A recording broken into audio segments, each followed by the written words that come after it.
Hey there, Blip here, and today for you guys I have the video on Sire Denathrius Mythic, the Mage Fire Mage point of view walkthrough, and also just showing you how you can do this phase as any ranged DPS, to be honest.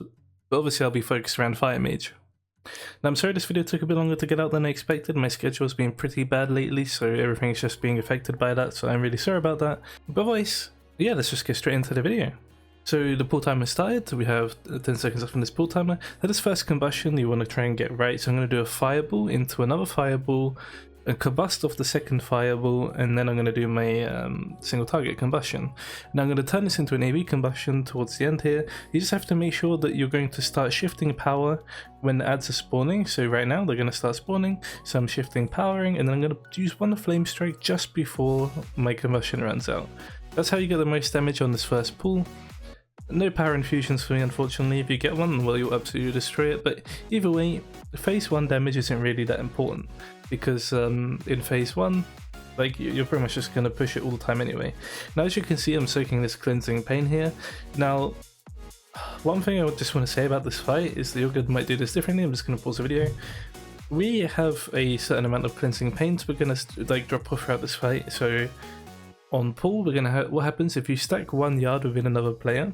You're actually going to drop multiple stacks, and what we do is we have a few people stack up a few times to drop all their stacks at once. If you look in the raid frame, some people already have 3 stacks, and on Mythic you start with 6 stacks. So I'm going to be dropping mine off 3 separate times throughout the whole of phase 1, and the other people are going to have different assignments. This is just to make sure there's a big spawn of adds at the start, so we can just nuke them down with cooldowns, and then we're going to have more delayed sets of adds which we can just kill steadily. This way healers can save more mana and it's less hectic, and we just can deal with them easily. Anyway, I'm just going to continue the video. As I was saying, phase 1 isn't really that important. I'm sorry, I'm going to pause the video again here now because this is kind of an important mechanic. So now we have the Night Hunter. This is where like 3 adds are going to spawn on Mythic, and they're going to be behind you, or yeah, they're going to spawn in like 3 separate bits behind the boss. And what you want to do is basically just try and make like a triangle where the lines are going to intersect in the middle and underneath the boss, so everyone can soak on the outside, and then you have your tank soak on the inside, so you take the least damage. So normally we have the person whose ad is on the back right, they go to the front left, the person on the back left goes to the front right, and the guy in the middle just goes in the middle, for example. But yeah, now we bait the Ravage, and then we're just going to move over here. Now daily as a fire mage, you try and get your combustion up here. You just want to try and single target as much as possible, because having a combustion up here is going to give you the most damage. I don't know if I get up here in time. I think I do actually. I just use a fire blast just to make sure. Again, even if this combustion is a bit scuffed, it doesn't matter. Phase 1 damage is so relevant, and we had to stop so many times anyway, that it's just, yeah, it doesn't matter. Just focus your damage all around the AoE, because as I said, that's all that matters. Just try and save healers some mana going into that last phase. So here the cleansing plane is coming. I've saved my rune of power and my shifting power. I'm gonna save my shifting power for a few more seconds there, but anyway, just dumping it down some flame strikes. Now I'm just single targeting it. Now I don't want to soak more than 2 lines, because if I do I'll die, but as you can see the tanks are soaking the lines. That's a perfect example of how we deal with the Night Hunter. But it's not that really too big a mechanic. Now Ravage is coming in, I'm going to bait it here with everyone else, and then we're going to just use our blinks to get in position again, because this is my last soak. I'm going to soak this one, and then I don't have to do any more soaking for the rest of the encounter, or phase 1. Now the reason we're all dropping our stacks to 3 is because that is the movement speed we need to make it to the center. You can't actually make it unless you have certain things. So some people, like our Paladin for example, has 6 stacks here, and the Shaman has 6 stacks, but they can do like Freedom and Ghost Wolf to just get to the end anyway. And then we have our Druid in the bottom right, as you can see fairly. He's going to be getting 0 stacks, because that means he can cast spells as soon as we transition. So what he does is he gets grouped into the middle with 0 stacks, because he's already cleansed them all off throughout the phase, and then he's just going to use Stampeding Roar, which means we can all make it to the center with 3 stacks, so we don't have to worry too much. Otherwise, yeah, now we're just waiting. We wait because we want to get a good push on the boss. As soon as he casts Ravage, then we can start pushing him here before he hits 70%, which gives us just a little bit more damage. Try and use up your Fire Blast and stuff here, and then obviously you just hold W and move to the middle. As you can see I have 3 stacks, and the Stampeding Roar is going to allow us to get down in time. Then I'm just going to use my Scorch and just put a few more Fire Blasts into the target. Just try and do as much damage as you can here, because your spells are going to come up while you're downstairs anyway. Okay, so now's a really important part here. I'm going to be going to the northwest ad first and then the southwest ad later. We'll talk more about that in a bit, but first, the best way to get your orientation right in this room is north is always going to be where Sire Denathrius is from his sword, Remoria. Remoria always spawned in the center and Denathrius will always be to the north. And by knowing this, it will just help you know which way to go for your ad. You can obviously look at the minimap as well, but it's just a quicker way to react in my opinion. So I see which way I need to go. I'm just going to head over that way now. And now we're just going to DPS this ad down. Now I'm not going to use my Combustion on this ad. I'm going to save my cooldowns for the next ad because that's where us mages are going to have to pump our damage. But otherwise, with most of the ranged DPS over here, doing killing this ad, and then we have our melees on the other one. The melees have an interrupt to worry about. There's not really anything we can do. Sometimes you can be a hero and blink over there to try and help. Otherwise, yeah, you just leave that to the melee. You'll just be DPSing this ad and dodging these beams. Simples are spawning, they'll spawn whenever the ads die. And otherwise, we're just going to be moving through now. So we get gripped, we're going to go through. Now here's the important part, right? Impale is going to go off, there's 4 impales. If you get impale, you're going to stay behind here. And if you don't get impaled, then we're just going to go through instantly because we need to DPS this ad as soon as possible. Obviously I'm combusting here. Now it's really important the tank buffs this ad because you can't, like, yeah, this is my ad I'm responsible for killing. We go back through the portal, we take a gateway over, we combust into it. But the tank can put a wrecking pain on the ad. It's something we didn't really do much at first, but make sure your tank does this because if they don't, it can be really hard to kill in time. And yeah, it's pretty essential, I'm not going to lie. So we kill the ad now, we get gripped over again, and now we're going to go through the portal. And now it's just, now we've killed all the mage ads on Mythic, we just have to do the fight as normal. So now we're just having the Cabalist spawn. There's only 2 now instead of 4 from Mythic. Okay, so now I've got the Impale. I just want to talk about this Impale real quickly because it shows you what we're doing. So basically, we have a weak aura, or I think it's a weak aura, or it might be big wigs or something that calls out our numbers. And what this means is that whenever we get Impale on us, like the person that's going to be impaled first will just have their number, so you know which number you are. Now, number 1 is always going to position themselves closest to Remora, or Remoria, how the name is, because that way you're going to not accidentally cleave other people and it's just going to make the whole impale process a lot easier. Then as you can see here, we've made a square formation at the portal, so what's going to happen is it's going to hit me, and then it doesn't really matter where the other 3 people are standing. As long as they're making a squarish formation, then the impale will never go through any of them a second time, which means they can just easily deal with the mechanic and have no problems killing the boss. So as you can see, we make a square, and then I'm just going to move out and start DPSing again. So now I'm just doing my fireballs on the boss. Your damage might vary a bit to us. We had pretty good damage towards the end, but as progress happens, we just got better damage. Because what's going to happen, which I'll tell you more later about, is that phase 3 happens on a timer or when the boss hits close to 40%. So making sure you can hit the percentage before the timer is important because it will mean you have less damage to do in phase 3, which is the hard part of the fight in my opinion. Everything else is pretty scripted and pretty easy to learn and get good at. So now here I'm going to combust into Remoria. You can either combust on Denathrius or Remoria, whatever you prefer. I combust on Remoria because she's above 75%. It means I can get my 10% bonus of my combustion damage. But if you want to do more damage, then it might be better just to do it on Denathrius so you can cleave onto the Cabalists. Either way, I didn't care too much. I was just doing my combustion as I saw best, and I think this was the best for me. Now I have my shifting power up, the Cabalists are buffed, and I'm just going to use my shifting power. You can see the boss is getting pretty low now. I can't use my combustion anymore. I need to save my next combustion for the last phase because all the damage in the last phase is going to matter. And now we're just killing the Cabalists, and then we're going to kill it before we go through. Like that, it's going to die now.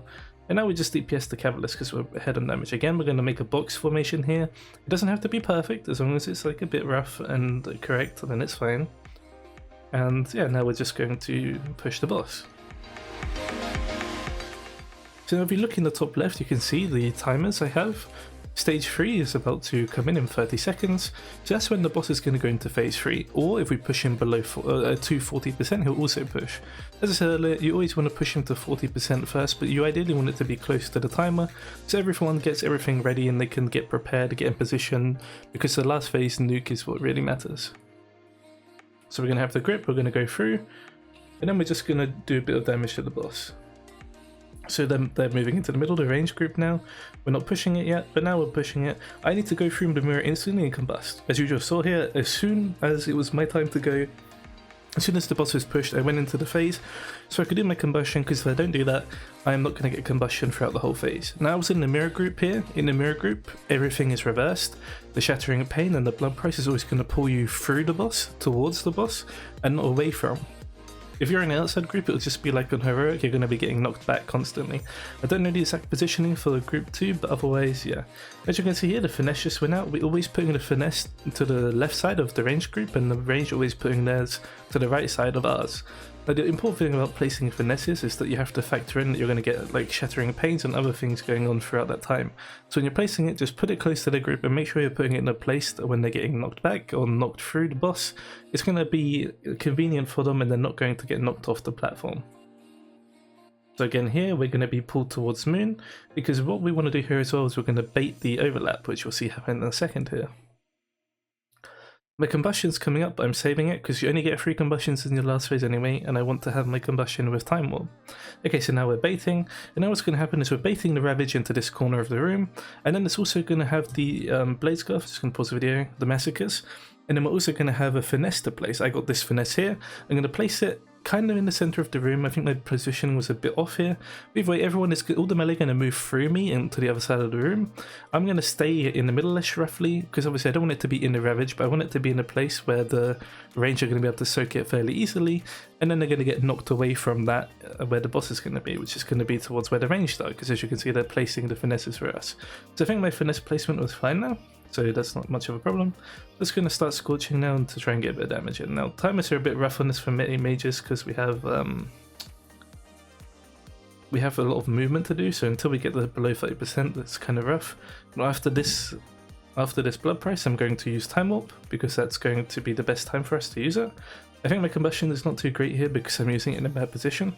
Now some mechanic, sorry I know I'm talking a lot here, but a mechanic I forgot to mention here was that there is a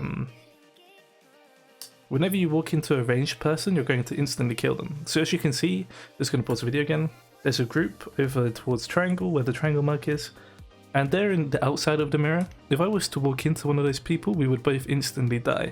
So that's why positioning is really important in this, and make sure you don't go into anyone. And as you can saw earlier, sometimes you just have to let the melee do the finesses for you. You can't soak everyone. Your combustion damage really matters here. So that's why I just stayed rooted in range, but I did move in a bit earlier because I just didn't want to risk accidentally killing someone. Now this is a really tough overlap. This is where we're going to have the Massacres and a knockback during it. Obviously the knockback for us would pull us through the boss. So I have to ice block here. If you're outside, you don't have to ice block and you can save it for the last bit of the phase, which I'll talk about more in a bit. But if you're inside the mirror, you have to ice block here, because if you don't, it's going to be very messy and you could get gripped back into a Massacre, which will just instantly kill you. So yeah, and then we place the melee one on purple, and the range place it down on this line here. Then we go to soak. The knockback's going to come in now through the Shattering Pain. So yeah, a bit of awkward tank positioning movement here, but it's not a problem. We're going to be knocked through the boss here. Now my combustion's coming up. You need to save this combustion, because you will not be able to use the full power of it, because Blood Price is coming in. We're going to get knocked through the boss again. And then the finesse is going to come out. Depending on how these finesses are done, I'm going to just combust, because we need to kill the boss now. Okay, so finesses are being placed kind of awkwardly. I'm just going to stay here. I'm not going to go and soak these finesses because other people should be doing it. If it got a bit more dangerous, I would have gone and done it, but luckily the melee did just run in and soak it quickly. Just finishing off my combustion now. It's a bit scuffed, but you just need to get as much damage off as you can. Then we ignore these finesses because they're going to blow up at the same time we wipe anyway. And now we need to be careful. The mage is going to go outside the line here and ice block, and we kill the boss. So as you can see, Flaps, our mage over there, he just ice blocked just to make sure the boss would die, because after the cast is finished, the finesses explode and the Ravage hits and everyone dies. So having those few extra seconds can just really make the difference between a kill and not a kill, which is really just how tight this fight is on timer. Yeah, that's all to this video, and yeah, congratulations on killing Sire Denathrius Mythic, guys. We managed just to get Hall of Fame in time, which was really nice. We had to do like an extra raid day, but we killed it in two pools just to make sure, which was really nice. And then we got World 100, so we're like in the 100th spot on the Hall of Fame, which is awesome. Yeah, I'm sorry about the video quality. I actually forgot to upscale this because this was like the first time I started streaming, well, the second time, but yeah. Yeah, either way, I hope you found the video helpful, and I hope you have a wonderful day as well. I'd really like to thank my Patreon and YouTube supporters. You guys are actually the best, and I just cannot thank you enough for the help you're providing me. And yeah, I hope you all had a wonderful time in Castle Denathrius, and I hope you found these guides helpful. Hopefully next year I'll be a lot more better with these guides. Obviously this was my first time doing them. But yeah, I really think I got the hang of this stuff now, and the next year I'll be able to make some more informative and useful guides, and I'll also be doing Heroic as well. But yeah, thanks for watching, and I'll see you guys in the next video.